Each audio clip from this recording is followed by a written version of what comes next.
He didn't scream. He didn't throw my phone or pace the kitchen asking how I could do this to him. He reached for the laptop that wasn't his, opened the email I'd left minimized, and tilted the screen toward me so I had to read my own subject line out loud. Your creator payout is ready. OnlyFans. The stupidest part is I flinched like the words could hit me. My ring light was still warm in the bedroom. The black satin robe I'd bought for skincare content was hanging on the closet door with a safety pin where the belt loop ripped. I could smell the powder I used to blur my collarbone. I'd filmed in the afternoon while he was at the gym, telling myself I would delete it, telling myself it was temporary, telling myself a lot of things people say when they already know which choice they made. Jana, he said. Just my name. We've been together 3 years. He says my name like a promise. Tonight he said it like a question he already knew the answer to. I thought you were done, he added, and it wasn't mockery. It was a timestamp. I was. I told him I was. When we met, I had a spicy link in my bio and a way of skirting direct questions. I'd say it's just pics, and I'm not hurting anyone, and it pays better than retail. And all of those things were both true and not the point. He liked me anyway, real-world me. The me who undersalted pasta and texted him stray dog listings at 2 a.m. He said he could handle my past as long as it stayed there. I said it would. I removed the link, deleted the promo page, and deactivated the account. We set boundaries like adults. I put up the ring light because it was a content creator tool, not because of what it had been. I swore I was done. It's not romantic to say this, but the thing that brought me back wasn't some neon temptation. It was a spreadsheet. Rent went up $300 at renewal. My hours at the cafe got cut when the new manager optimized the roster. My car needed brakes, don't they always? I did the math and looked at our Florence folder. Pinterest boards and a half-paid hotel deposit. And I told myself it would be 1 month. Bridge money, like my cousin calls it. Just until the trip. Just until I landed the brand deal. Just until. So I reactivated with a new username and a smaller circle. No promo. No Twitter. A handful of returning subs who DM'd glad you're back, like it was a church and I'd wandered in late. I told myself it wasn't lying if I did it quietly. I told myself I wasn't cheating because I never touched anyone. I told myself intimacy is a spectrum and capitalism draws the lines, not me. Tell enough stories about a story, and it becomes a house you can live in. He found out because airlines send emails. We were booking seats together on the Rome leg when a ping from my inbox popped up in the corner of the screen. OnlyFans. 2-step verification enabled. I must have grazed send to all devices earlier when I logged in. He stopped moving the mouse. The cursor hovered over the words like a witness. What's that? He asked. Spam, I said, reflexive as blinking. He clicked. The page loaded with my creator dashboard, and there I was, the pixelated proof of the thing I thought I had domesticated. He didn't ask for my password. He didn't need to. My browser remembered everything I was trying to forget. The number at the top. Available for payout. $1,842.90. Glowed in the way numbers do when they stand in for decisions. He looked at the number, then at me, then at the ring light reflection in the framed map of Italy we'd hung by the couch, because we thought manifesting was a decor style. How long? He asked. 3 weeks, I said. A month, I corrected because lies love precision.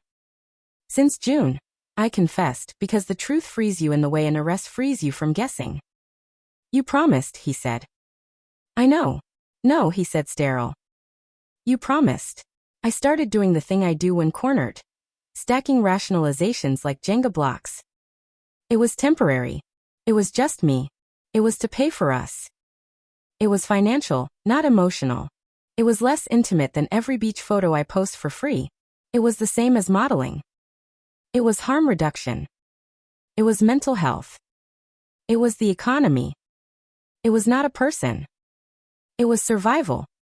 It was a lie, he said for me. He opened our email from the airline. Clicked cancel trip. The blue button wasn't dramatic. It looked like anything. Unsubscribe, reschedule, close tab. But it swallowed a summer. He input the confirmation code, read the refund policy, credit to the original form of payment minus the change fee, and hit confirm. He did the same to the hotel. The deposit was non-refundable. He absorbed it like a man who knows the difference between sunk cost and more sinking. Pack your things tonight, he said, finally looking at me. I'll be here until 10. If you want a civil standby, say so and I'll schedule one. After tonight, email only. You're blocking me? I said, like the fairy tale was supposed to pause and explain itself. I'm blocking you on everything except logistics, he said. I'm not going to watch you perform remorse in stories. It wasn't cruelty. It was a policy. He sent a single email from the other side of the breakfast bar like we were co-workers in a bad open-plan office. Subject: access/pickup/boundaries. I'll be home tonight until 10. After that, I'll leave the deadbolt on, and you can come with an officer if you need items. Spare key to be returned by Friday. Please don't contact my family or friends.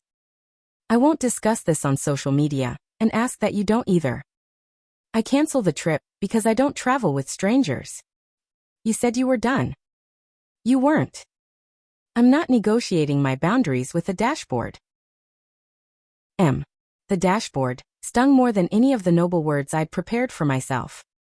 It was such an ordinary villain. No mystery man. No hotel receipts. Just numbers and DMs and my face, rearranged for consumption. My friends were split the way friends divide a cake. Some with the icing, some with the knife. It's just content, pretexted he's being puritanical. You should have told him, Mona said, secrets rot. If he loved you he'd understand the economy, Kels added. If I loved him I wouldn't have lied, I typed and didn't press send. By morning he was gone. My access to the Wi-Fi network, Maple and Maybe, was revoked. Petty hertz travel on 2.4 gigahertz.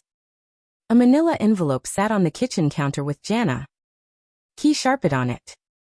Inside, my spare key, an itemized list of my things by room, and a post-it. If you need a civil standby, call non-emergency and give them my number. I'll coordinate verification of serial numbers for electronics. He even included the code to the bike lock I always forgot. The kindness wasn't for me, it was for the process.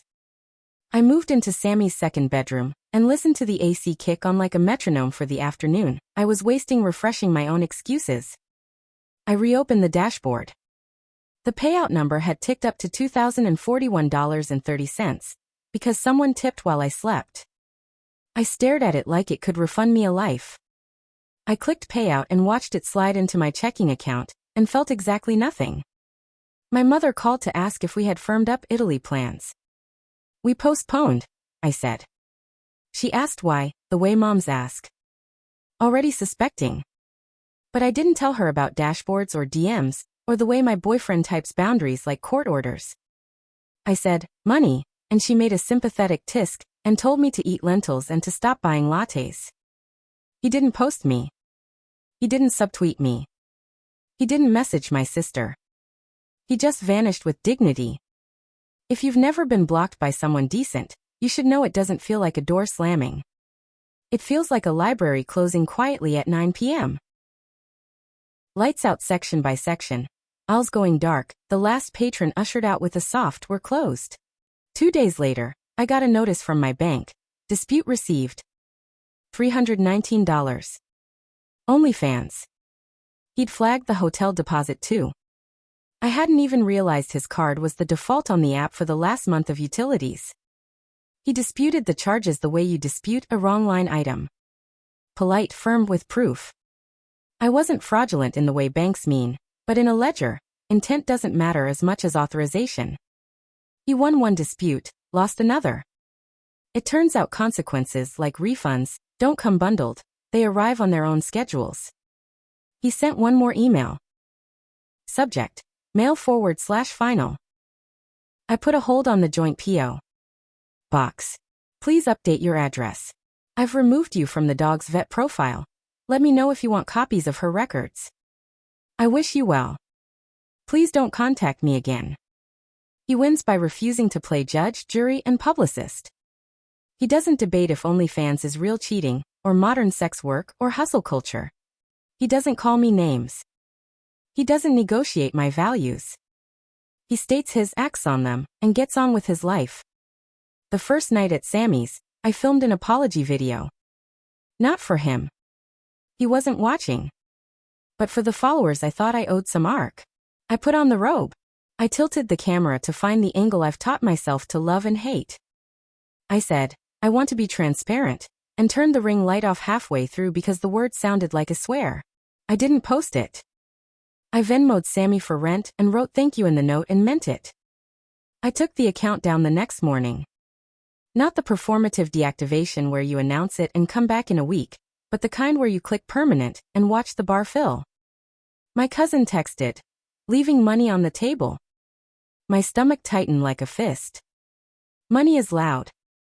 Trust is quiet. I've been drowning in the wrong river. I thought about writing him a letter. Actual paper stamped with a bird. Saying that I understood the difference between a boundary and a dare. Saying that it wasn't about nudity, it was about secrecy. Saying that people can hold two truths. I did it to survive, and I did it anyway. Saying that blocking hurts less than being tolerated. I didn't send it. He didn't owe me the chance to demonstrate my insight. I kept the robe because shame doesn't pay buyback fees. I applied for a morning shift at the bakery that opens at 5, because sugar at dawn is honest work. I called my mechanic and did the brakes. I called my mom back and told her we weren't postponing. We were done. I didn't add a moral. I'm trying to use fewer words where actions belong. If you want a villain, it's me, but not the cartoon version. It's the me who decided that quiet deceit was better than loud disappointment. The me who thought an old promise could be bent to fit a recent bill. The me who believed, truly, that clicking payout would make me feel powerful instead of purchased. He wins by not trying to rehabilitate me. He wins by not auditioning for the role of my father, my priest, my PR team. He wins by saying, no, one time clearly, and then living like he meant it. We used to say see you in Florence, when we wanted to skip a fight. The map is still on the wall at the apartment I'm not allowed in. I don't hate that. It was a beautiful lie. You shouldn't hate the dress just because you outgrew the person you wore it for. Hey everyone, thanks for watching. She swore she left that life, reopened it in secret, and told herself it was for us. He didn't shout or shame.